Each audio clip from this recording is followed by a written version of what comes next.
सुप्रभात मित्रों, प्रकाश education hub के यूट्यूब चैनल पे आपका हार्दिक स्वागत और अभिनंदन। करंट अफेयर्स की इस महत्वपूर्ण क्लास के अंदर आज हम बात करने वाले हैं देश विदेश और अंतर्राष्ट्रीय स्तर की जितने भी महत्वपूर्ण खबरें जो आप लोगों के लिए लाभदायक हो सकती हैं, उन्हीं के बारे में करेंगे विचार। चलिए देखते हैं पहला प्रश्न। पहले प्रश्न से जानने से पहले आज जानते हैं कि आज ऐसा कौन सा दिवस है और अपने लिए क्यों महत्वपूर्ण है।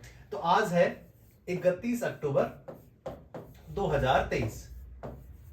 दिवस क्यों मनाया जाता है, किस लिए विशेष है, तो देखते हैं। आज मनाया जाएगा राष्ट्रीय एकता दिवस। किसके सम्मान में, या कह सकते हैं कि किस लिए मनाया जाता है, तो सरदार वल्लभ भाई पटेल भारत के पहले उप प्रधानमंत्री, भारत के पहले प्रथम उप प्रधानमंत्री सरदार वल्लभ भाई पटेल बने थे। इनके अलावा बहुत सारी ऐसी जानकारी हैं जो मैं दिवस के बारे में बताऊंगा, और मेरे हिसाब से ये फैक्चुअल्स या कह सकते हैं कि स्टैटिक जीके है, लेकिन आपके लिए बहुत काम में आने वाली चीज है, तो मैं आपको बताता चलूं। इनका जो जन्म हुआ था वो हुआ था 1875 में। इनका जो निर्वाण हुआ है, या कह सकते हैं इनकी जो मृत्यु हुई है, वही 1950 में मुंबई में मृत्यु हुई।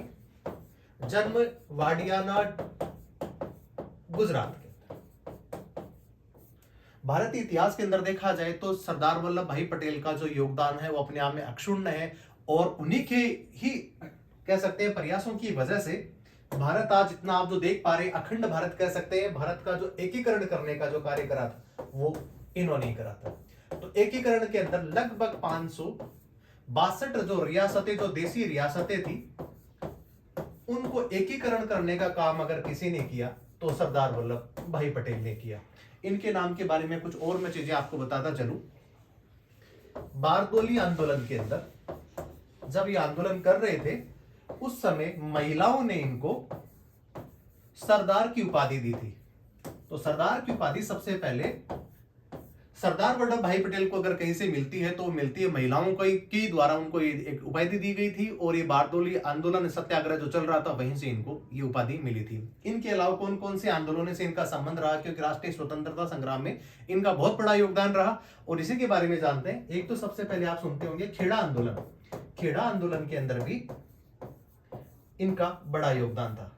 सबसे पहले महात्मा गांधी जी के निर्देश पे कह सकते हैं, या उनसे प्रेरित होकर के उन्होंने चंपारण जो आंदोलन था, चंपारण आंदोलन के अंदर भी इन्होंने भाग लिया था। चंपारण आंदोलन में भी इन्होंने भाग लिया, और बारदोली में भी लिया, और जितने भी स्वतंत्रता संग्राम के जो आंदोलन चलते रहते थे वहां पे भी इन्होंने काम किया। अब देखते हैं कि इन्होंने कौन कौन से ऐसे ऑपरेशंस करे, या कह सकते हैं कि कौन कौन सी ऐसी गुत्थियों को सुलझाया जो भारत के लिए अनसुलझी थी, या कह सकते हैं कि उस समय आजादी के बाद या आजादी से पहले भी 5 जुलाई 1947 को इन्होंने रियासती विभाग की स्थापना की। रियासती विभाग की स्थापना करने का उद्देश्य एक ही था कि भारत के अंदर, भारत दो प्रकार का हुआ करता था उस समय। एक तो हुआ करता था ब्रिटिश प्रांत, जो बिल्कुल ब्रिटिशर्स के अंडर थे। इसके अलावा दूसरी हुआ करती थी रियासतें, जो भारतीय राजाओं के द्वारा इन रियासतों को संचालित किया जाता था, और वहां पे अंग्रेज अपना एक रेजिडेंट छोड़ते थे और उन्हीं के माध्यम से शासन किया जाता था। भारत को, या कह सकते हैं पूरे भारत को अपने आप में मिलाने के लिए, बहुत सारी रियासतों को इकट्ठा करने के लिए सरदार वल्लभ भाई पटेल ने बहुत सारे ऑपरेशंस लॉन्च करे, जिसके के अंदर एक ऑपरेशन आता है ऑपरेशन पोलो। ऑपरेशन पोलो के जरिए बिना किसी खून खराबे के उन्होंने हैदराबाद के क्षेत्र को भी भारत के अंदर मिला लिया था, क्योंकि हैदराबाद का जो निजाम था वो वहां पे ना नुकर कर रहा था और भारत के साथ में मिलना नहीं चाहता था, वो पाकिस्तान के साथ में जाना चाहता था। लेकिन भौगोलिक अवस्थाएं इस प्रकार की थी जिसकी वजह से हैदराबाद को पाकिस्तान के अंदर नहीं शामिल किया जा सकता था, और उसी के संदर्भ में उन्होंने वहां पे ऑपरेशन पोलो चलाया, और जिसकी वजह से भारत के अंदर हैदराबाद को भी शामिल कर लिया गया। तो आज का जो दिवस अपने आप में इंपॉर्टेंट है, राष्ट्रीय एकता दिवस के तौर पे इसको मनाया जाता है। और अभी Statue of Liberty, Statue of Liberty Sardar Vallabh Bhai Patel की आदमकद प्रतिमा, जो 182 मीटर के आसपास इसकी ऊंचाई है और वर्तमान में गुजरात के अंदर जो नर्मदा जो एक नदी है वहां पे इसको स्थापित किया गया है। तो नर्मदा नदी के आसपास इसको स्थापित किया गया। इतना सारे फैक्ट आप लोगों ने इस स्लाइड के माध्यम से, और आज का जो दिवस है उसको कैसे मनाया जा रहा है, किस लिए मनाया जा रहा है, और सरदार वल्लभ भाई पटेल का जो योगदान जो आजादी के समय था उसी के बारे में हमने सारी चीजें डिस्कस करी। एक अंतिम चीज मैं आपको बताता चलूं कि सन 1991 में उनको भारत रत्न से भी नवाजा गया। मरणोपरांत था ये, और भारत रत्न से भी उनको नवाजा गया। तो ये सारी चीजें आपने आज 31 अक्टूबर के माध्यम से जानी, जो सरदार वल्लभ भाई पटेल का जन्म दिवस है। चलिए अब आज की क्लास को शुरू करते हैं। पढ़ते हैं पहला प्रश्न, देखते हैं। इंटरकनेक्टेड डिजास्टर रिस्क रिपोर्ट 2023 किसके द्वारा जारी की गई? तो इंटरकनेक्टेड डिजास्टर रिस्क रिपोर्ट है, वो यूएन की एक यूनिवर्सिटी है उसके द्वारा इसको जारी किया गया है, और उसके अंदर बहुत सारी ऐसी चीजें कही गई हैं जिसके माध्यम से संयुक्त राष्ट्र इंटरकनेक्टेड डिजास्टर रिस्क रिपोर्ट 2023 उद्देश्य है जलवायु परिवर्तन, अंतरिक्ष मलबा, वेट तापमान के अलावा बाढ़, नवीकरण ऊर्जा स्रोत, आपदा जोखिम न्यूनीकरण। इसके लिए एक आपने पढ़ा होगा सेंडाई फ्रेमवर्क 2015 के अंदर इसको लाया गया था। इसकी मीटिंग्स हुई थी, और जापान का जो एक शहर है सेंडाई, वहां पे इसकी कह सकते हैं मीटिंग का आयोजन किया गया। और वहां पे ये देखा गया कि 2030 तक वैश्विक स्तर के अंदर जितने भी प्रकार की जलवायु से संबंधित, प्राकृतिक आपदाओं से संबंधित जितने भी प्रकार के घटक जो वहां पे होते हैं, और वहां पे सबसे ज्यादा कम नुकसान, ये कह सकते हैं कम से कम नुकसान अगर किसी को अगर किया जाए उसके लिए सारी चीजें इन्होंने करी। और समझौते पर हस्ताक्षर करे, सदस्य राज्यों के आपदा जोखिम के विकास के लाभ की रक्षा के लिए ठोस कार्रवाई प्रदान करता है। और यूएन की स्थापना के बारे में बात करूं तो 24 अक्टूबर 1945 को सैन फ्रांसिस्को सम्मेलन हुआ था, उसके अंदर यूएन की स्थापना की गई थी। और वर्तमान में इसके 193 देश है। और अगर इसके महासचिव की बात करें तो महासचिव का नाम है एंटोनियो गुतेरस, तो ये पुर्तगाल के हैं। ये आपने इस प्रश्न के माध्यम से जाना। चलिए पढ़ते हैं अगला प्रश्न। हाल ही में चर्चा में रहा विमर्श 2023 का संबंध किस क्षेत्र से है? तो इसका जो संबंध है वो 5G टेक्नोलॉजी से है। और वर्तमान के अंदर 5G टेक्नोलॉजी के माध्यम से जितने भी प्रकार की चुनौतियां भारत के समक्ष देखने को मिल रही हैं, उसमें ऑपरेशन जो विमर्श है वो पुलिस के द्वारा ही अभी हाल ही में लॉन्च किया गया था, जहां पे अपराधों के अन्वेषण, उनका अनुसंधान और त्वरित प्रक्रिया अगर किस प्रकार अपनाई जाए, जिसके अंदर 5G टेक्नोलॉजी है वो बहुत ज्यादा उम्दा है। और उसके अगर 4G टेक्नोलॉजी की बात करें तो उससे 10 गुना उसकी स्पीड ज्यादा है, जिसकी वजह से बहुत सारी आपराधिक गतिविधियां हाल ही के दिनों के अंदर घटित हो रही हैं। और उपभोक्ताओं को कह सकते हैं, या जो नॉर्मल जो लोग हैं उनके लिए जो बहुत बड़ी ये जो है विपदा का कारण बन गई है। चलिए देख लेते हैं इसके बारे में कुछ चीजें। विमर्श 2023 में उद्घाटन इसका दिल्ली में हुआ। कानून प्रवर्तन एजेंसियों एलई के सामने आ रही चुनौतियों और मुद्दों का समाधान करने के लिए इस उपकरण जो टूल्स है इसका इस्तेमाल किया जा रहा है। अब बात करते हैं 5G की शुरुआत कब हुई भारत में? तो 1 अक्टूबर 2022 को इसकी शुरुआत हुई। कुछ चंदेक ऐसे शहर थे जहां पे इसकी शुरुआत की गई थी। 5G के लिए 2 ही कंपनियां अधिकृत की गई है, वर्तमान में 2 इसकी सेवाएं दे रही है। इसमें एक एयरटेल है, दूसरा जियो है। चलिए इसकी स्पीड के बारे में बात कर लेते हैं। 4G की जो स्पीड है वो 100 Mbps के हिसाब से है, जबकि 5G की अधिकतम स्पीड के बारे में बात करें तो 10 Gbps भी है। और टेलीकॉम मिनिस्टर की अगर अभी बात करने वाले हैं तो जो रेलवे के जो मिनिस्टर है जिनका नाम अश्विनी वैष्णव है, वही अभी टेलीकॉम के मिनिस्टर हैं। ये चीजें आपने इस प्रश्न के माध्यम से जानी। चलिए देख लेते हैं अगला प्रश्न। हाल ही में राष्ट्रीय खेलों में भवानी देवी को किस स्पर्धा के अंदर स्वर्ण पदक मिला है? तो तलवारबाजी एक ऐसा क्षेत्र है जहां पे महिलाओं की संख्या बहुत कम होती है, वहीं पे भवानी देवी ने इसके अंदर जो कीर्तिमान रचा है। उन्होंने अभी जो पिछला वाला जो ओलंपिक था उसके अंदर भी उन्होंने क्वालिफाई किया था वहां पे भाग लेने के लिए। और अभी वर्तमान के अंदर जो एशिया अभी जो राष्ट्रीय जो खेल चल रहे हैं, जो 37वां राष्ट्र के जो चल रहा है, उसके अंदर तो उन्हें स्वर्ण पदक जीता ही जीता। इसके अलावा जो 36वें राष्ट्रीय खेल जो आयोजित हुए थे उसके अंदर भी उन्होंने स्वर्ण पदक को जीता था। चलिए देख लेते हैं इनके बारे में कुछ और चीजें। 36वें राष्ट्रीय खेल जो गुजरात के अंदर जो आयोजित हुए थे उसके अंदर उन्होंने स्वर्ण पदक जीता। चीन की वुक्सी एशियाई तलवारबाजी चैंपियनशिप में भी उन्होंने कांस्य पदक को जीता था। और अभी वर्तमान में हम सब पढ़ चुके हैं, देख रहे हैं कि 37वें जो अभी राष्ट्रीय खेल जो आयोजित किए जा रहे हैं वो अभी गोवा के अंदर किए जा रहे हैं। माननीय प्रधानमंत्री मोदी जी ने इसका खेलों का शुभारंभ किया।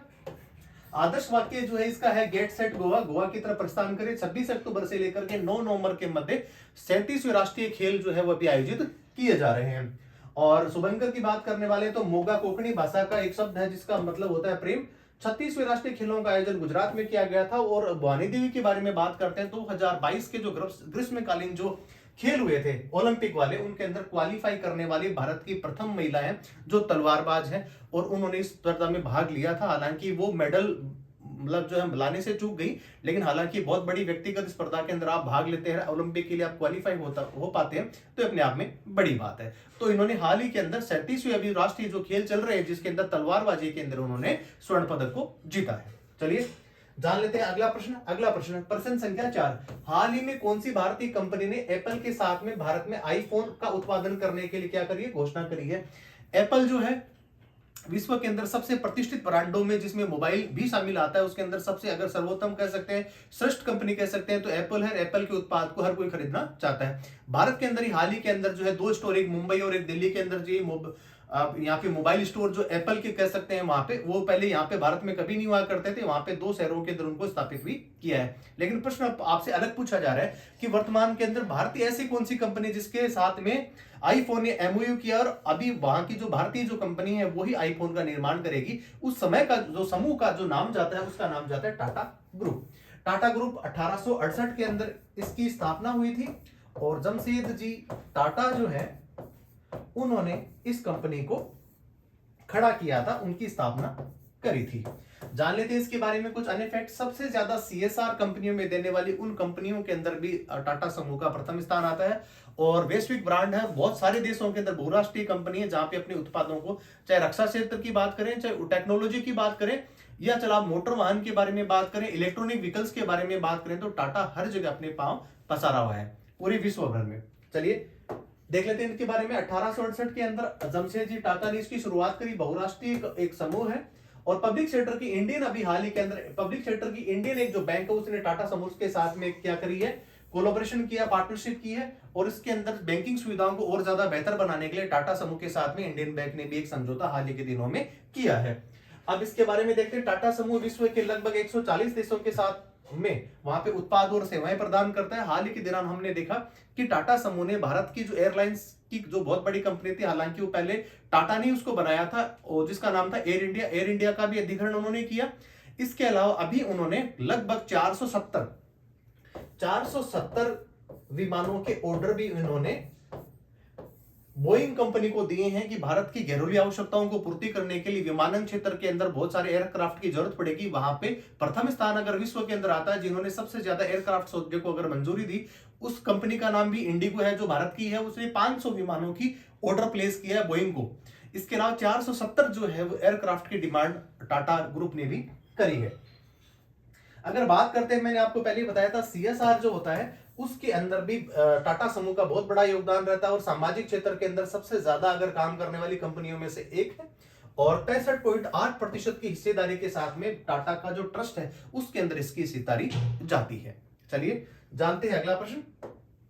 अगला प्रश्न, प्रश्न संख्या 5, प्रधानमंत्री नरेंद्र मोदी ने कब विकसित भारत संकल्प यात्रा की शुरुआत करने की क्या करी है, घोषणा करी है। इसका जो आंसर होने वाला है वो आंसर होने वाला है 15 नवंबर को। 15 नवंबर को भारत के अंदर संकल्प यात्रा की प्रधानमंत्री मोदी जी शुरुआत करने वाले हैं। उद्देश्य क्या होगा, उद्देश्य इसका यह होगा कि अभी 15 नवंबर से लेकर के 25 जनवरी 2024 तक संकल्प यात्रा को शुरुआत की जाएगी। इसका जो नाम आता है, हमारे एक आदिवासी स्वतंत्रता सेनानी थे जिनका नाम बिरसा मुंडा था, उनका योगदान अंग्रेजों को कह सकते हैं कि अंग्रेजों के समक्ष संघर्ष करने के लिए सबसे प्रमुखता के तौर पे लिया जाता है, और उन्हीं के गांव से इसकी शुरुआत की जाएगी।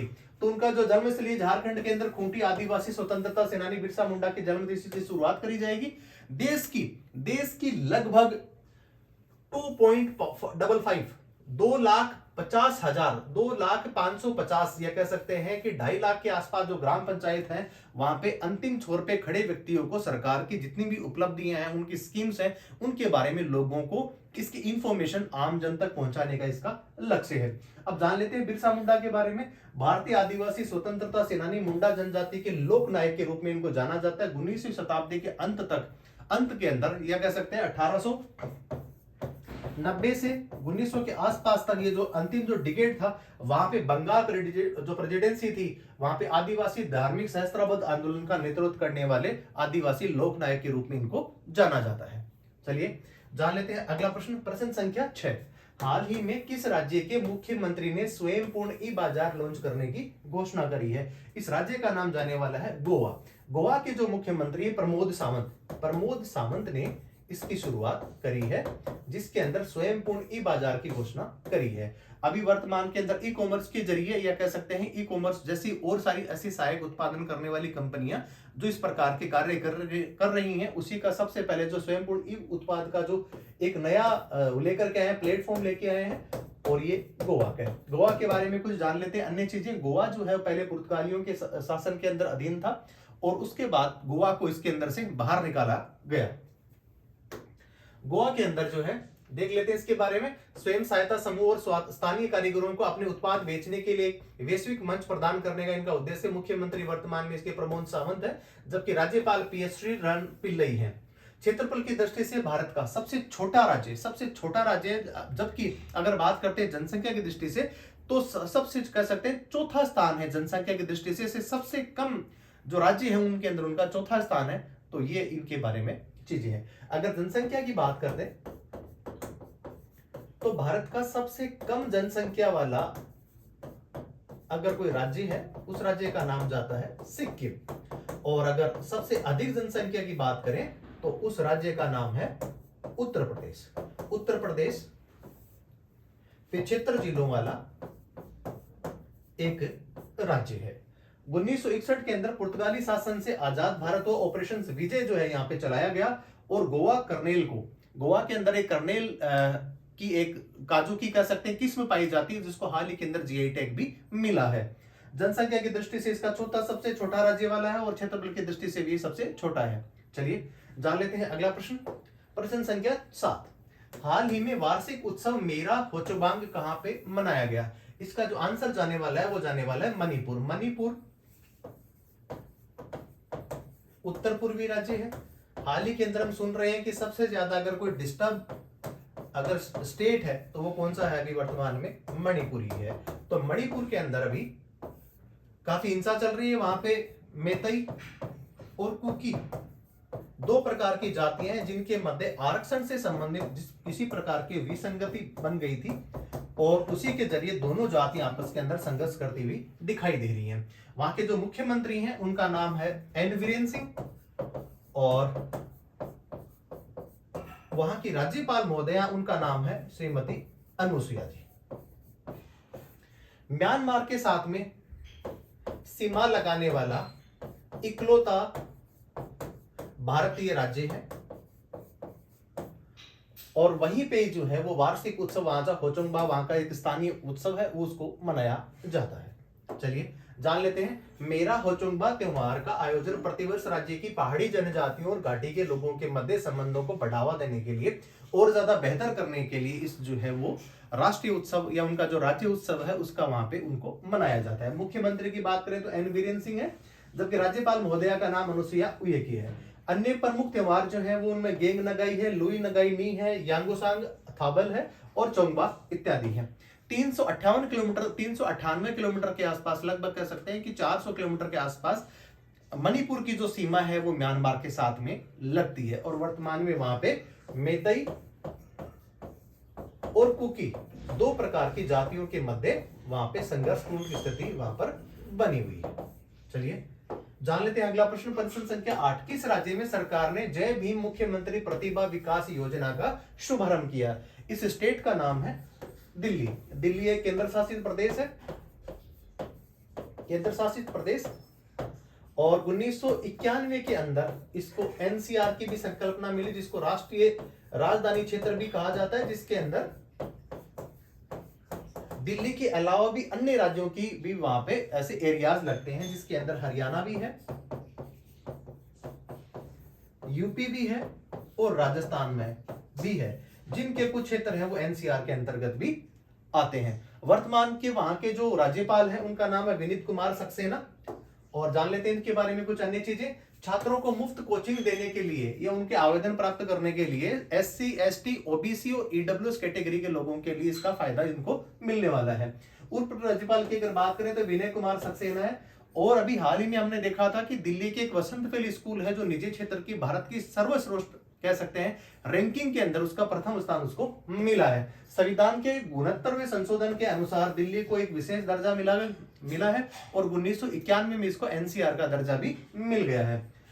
और देश में अगर वायु गुणवत्ता की बात करें तो दिल्ली उस अंतिम पायदान पर है जहां पे जब कभी भी विश्व की रैंकिंग के अंदर अगर दिल्ली का स्थान आता है तो निचले पायदानों पे जहां पे वायु प्रदूषण सबसे ज्यादा पाया जाता है।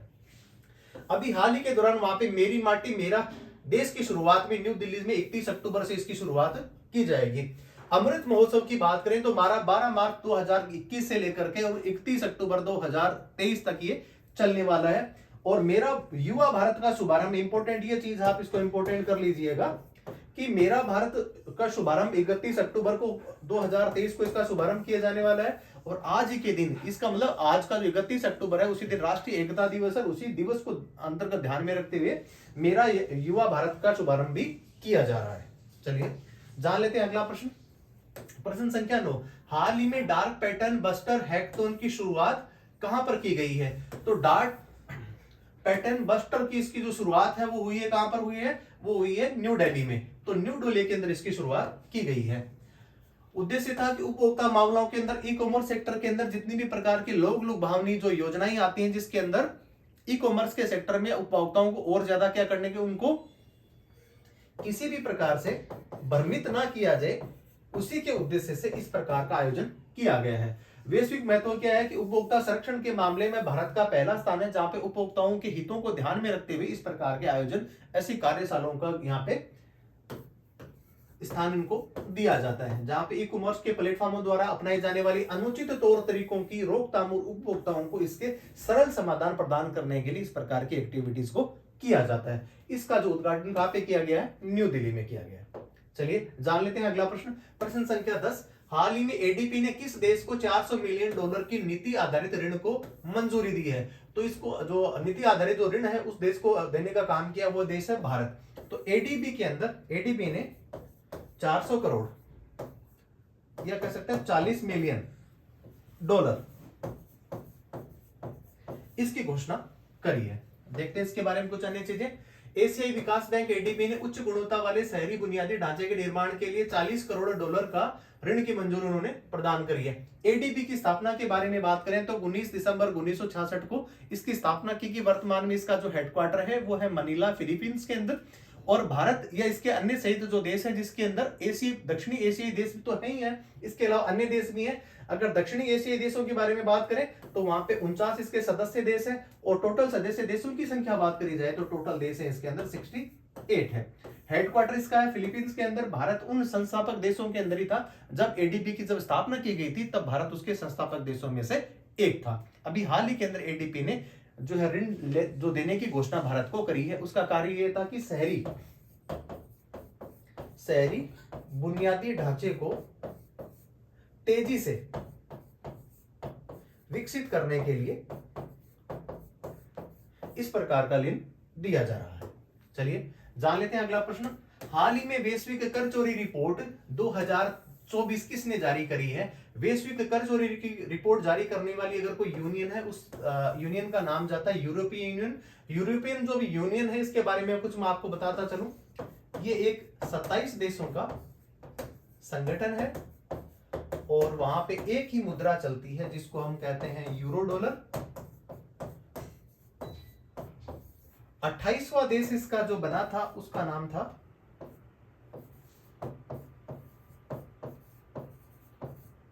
क्रोएशिया। और अभी जो है 2020 के अंदर ब्रेग्जिट हुआ है और ब्रेग्जिट के अंदर ब्रिटेन जो है वो ईयू से अलग हो गया है। देखते हैं कि यूरोपीय यूनियन द्वारा 27 देशों का समूह था, पहले 28 हुआ करते थे जिसके अंदर यूके या ब्रेग्जिट इससे क्या हो गया है? बाहर हो गया है। करेंसी यूरो डॉलर है। मुख्यालय इसका ब्रसेल्स बेल्जियम के अंदर है। स्थापना इसकी 1993 में हुई थी और वर्तमान में इसके जो अध्यक्ष है यूरोपीय यूनियन के, उनका नाम है Ursula von der Leyen. Brexit 31 जनवरी 2020 को बोरिस जॉनसन उस समय तत्कालीन प्रधानमंत्री थे भारत के, ब्रिटेन के, और उनके समय ब्रेग्जिट जो है वो हो गया था। यूरोपीय संघ भारत का दूसरा सबसे बड़ा व्यापारिक साझेदार भी है। वर्तमान में अगर बात करें तो प्रधानमंत्री जो भारतीय मूल के हैं जिनका नाम है ऋषि सुनक। चलिए बढ़ते हैं अगले प्रश्न की तरफ। 18वें वैश्विक शोध फर्म स्टैटिक्स के अनुसार भारत फिनटेक यूनिकॉर्न की संख्या में कौन से स्थान पे है? बात यूनिकॉर्न की करी जा रही है। वर्तमान में ये जो शब्द है वो नया अपने को दिखाई दे रहा, यूनिकॉर्न। यूनिकॉर्न का आशय है कि 1 बिलियन डॉलर से अधिक कोई भी निजी एंटरप्रेन्योर अगर कोई कंपनी अपनी खड़ी करता है, उसका अगर टर्नओवर अगर 1 अरब डॉलर के आसपास चला जाता है तो उसको यूनिकॉर्न कंपनी में गिना जाता है। सबसे ज्यादा इन कंपनियों की जो तादाद है वो अमेरिका में है, और भारत को जो स्थान है वो कौन सा इसके अंदर? तीसरा है। वर्तमान में भारत के पास में 111 यूनिकॉर्न लिस्टेड कंपनियां हैं जिनका कारोबार 1 अरब डॉलर से क्या है? ज्यादा है। अगर स्पोर्ट्स यूनिकॉर्न कंपनी के बारे में बात करें जो भारत से संबंध रखती है, उसका नाम है Chennai super Kings. Chennai super Kings sports के मामले में एक यूनिकॉर्न कंपनी है। देखते हैं, भारत का स्थान तीसरा है, संयुक्त राज्य अमेरिका जो है प्रथम स्थान पे है, जबकि यूके द्वितीय स्थान पे। यूनिकॉर्न 1 बिलियन डॉलर का जो मैंने आपको बताया था से अधिक मूल्यांकन वाले स्टार्टअप को यूनिकॉर्न कहा जाता है। वर्तमान में भारत के अंदर 111 मूल जो है यूनिकॉर्न कंपनियां वर्तमान में संचालित है। 2025 तक जो है भारत की तादाद है वो कम से कम 250 के आसपास पहुंचने वाली है। चलिए जान लेते हैं अगला प्रश्न। हाल ही में इजराइल हमास संघर्ष के बीच यूएन महासभा में संघर्ष विराम के लिए मसौदा प्रस्ताव किस देश ने पारित किया? इस राष्ट्र का नाम जाता है जॉर्डन। जॉर्डन जो है वो इजराइल के साथ में लगता हुआ सीमा वाला एक राष्ट्र है और एक ये अफ्रीकी राष्ट्र है। उसने यूएन के अंदर इस प्रकार का एक मसौदा प्रस्ताव तैयार करा और वहां के जो राजदूत थे जॉर्डन के, उन्होंने इसको यूएन के अंदर रखा। यूएन की दिलचस्प बात ये देखने वाली है कि भारत ने अपने आप को इस मतदान से अलग रखा। 14 देशों ने इसके समर्थन के अंदर जो है वो मतदान किया, जबकि इसके अलावा 45 देशों ने वोटिंग के अंदर भाग ही नहीं लिया, जिसके अंदर भारत भी शामिल है। भारत समेत 45 ऐसे देश थे जिन्होंने वोटिंग में भाग नहीं लिया, और 14 देश थे वो इसमें क्या थे? इसके विरोध में थे। जबकि 120 देशों ने, इसका इंपॉर्टेंट ये है कि 120 देशों ने इसमें समर्थन किया कि हाँ बिल्कुल इजराइल के द्वारा जो जितने भी प्रकार की अभी जो एक्टिविटीज करी जा रही है वो मानवता के लिए क्या है? गलत है, उनको सही नहीं ठहराया जा सकता। इसी के संदर्भ के अंदर जॉर्डन के द्वारा ये यूएन के अंदर एक प्रस्ताव लाया गया था। महमूद हमूद जो वहां के अभी राजदूत हैं यूएन के अंदर, उनके द्वारा यह प्रस्ताव लाया गया था। इजराइल के द्वारा अभी वर्तमान में इजराइल पर जो है हमास ने अटैक करा था, और उसी के प्रत्युत्तर के अंदर ऑपरेशन आयरन स्वर्ड्स इंपॉर्टेंट अपने आप में। ऑपरेशन आयरन स्वॉर्ड जो है उसको अभी हाल ही के अंदर उन्होंने एस्टैब्लिश कर रखा है, चालू अभी वर्तमान में चल रहा है। और हमास के द्वारा किया जाता ऑपरेशन अल अक्सा के माध्यम से इजराइल की धरती के ऊपर हमास ने सबसे पहले इस युद्ध की शुरुआत करी। वहां के इजराइल के बहुत सारे ऐसे नागरिक थे जिनको यहां से बंधक बना करके इजराइल और हमास जो है वो ले गया था, और उसी को प्रत्युत्तर में उसी को रिटालिएट करने के लिए इजराइल के द्वारा चलाया गया जो अभी अभियान है, उस अभियान का नाम है ऑपरेशन आयरन स्वर्ड्स। अभी हाल ही के दौरान इजराइल के द्वारा आयरन बीम नामक एक नई जो है technology laser point defence system को अभी क्या किया वहां पे लॉन्च किया गया है, जो अगर किसी शत्रु देश के द्वारा अगर कोई सामने से कोई मिसाइल आती है तो उसको उसी सीमा के वहीं तक उसको क्या कर दिया जाए, डिस्ट्रॉय कर दिया जाए, नष्ट कर दिया जाए। उसकी एक उन्नत टेक्नोलॉजी है वो आयरन बीम के नाम से इजराइल ने तैयार की है, उसको इजाद किया है। तो ये आपने चीजें जानी। चलिए जान लेते हैं अगला प्रश्न, प्रश्न संख्या 14। हाल ही में किस देश ने जन्म दर के अंदर गिरावट सबसे जो है वो गिरावट दर्ज की गई? हालांकि जनसंख्या बढ़ती जा रही है अलग अलग देशों में, लेकिन वर्तमान में जनसंख्या स्थिर सी भी हो गई है और कई के देशों के अंदर जन्म दर के अंदर चिंताजनक गिरावट भी दर्ज की गई है। इस प्रश्न के संबंध में पूछा जा रहा है, इसका जो आंसर मैं आपको बताता चलूं, इसका जो आंसर होने वाला है एक यूरोपियन देश है, यूरोपियन कंट्री है इटली। वहां पे इस प्रकार की अभी जो है वो चीजें देखी गई है। और सुनने में आ रहा कि 3 महीने से अभी तक इटली के अंदर किसी प्रकार का कोई बच्चे ने भी जन्म लिया नहीं लिया है। ऐसी जो है वो चीजें मैं इस क्लास के माध्यम से आपको नहीं बता सकता कि ये बात बिल्कुल सही या नहीं है, लेकिन र्यूमर से मतलब इस प्रकार से सुनने को मिली है कि 3 महीने से इटली के अंदर किसी प्रकार का भी किसी बच्चे ने कोई जन्म नहीं लिया है। अगर अगर आज इसकी बात करें, जनसंख्या की बात करें, तो जनसंख्या इटली की है 5 करोड़ के आसपास, और ये ईयू का ही एक सदस्य देश है। और हम पढ़ चुके हैं कि ईयू के अंदर वर्तमान के अंदर 27 सदस्य देश है। ब्रेग्जिट 31 जनवरी 2020 को इसको ब्रेग्जिट बाहर हो गया था, ब्रिटेन बाहर हो गया था, और उसके बाद में यहाँ पे 27 देश ही रह गए हैं। इटली की जो प्रधानमंत्री हैं उनका नाम मेलोनिया जॉर्जिया है। अभी हाल ही में हमारे रक्षा मंत्री जो है वो राजनाथ सिंह जी ने वहां पे इटली और फ्रांस का दौरा किया, और उसके साथ में बहुत सारे ऐसे सैन्य समझौतों पे भी हस्ताक्षर करे हैं। सैन्य समझौतों के अंदर देख सकते हैं कि सैन्य समझौतों में रक्षा प्रौद्योगिकी,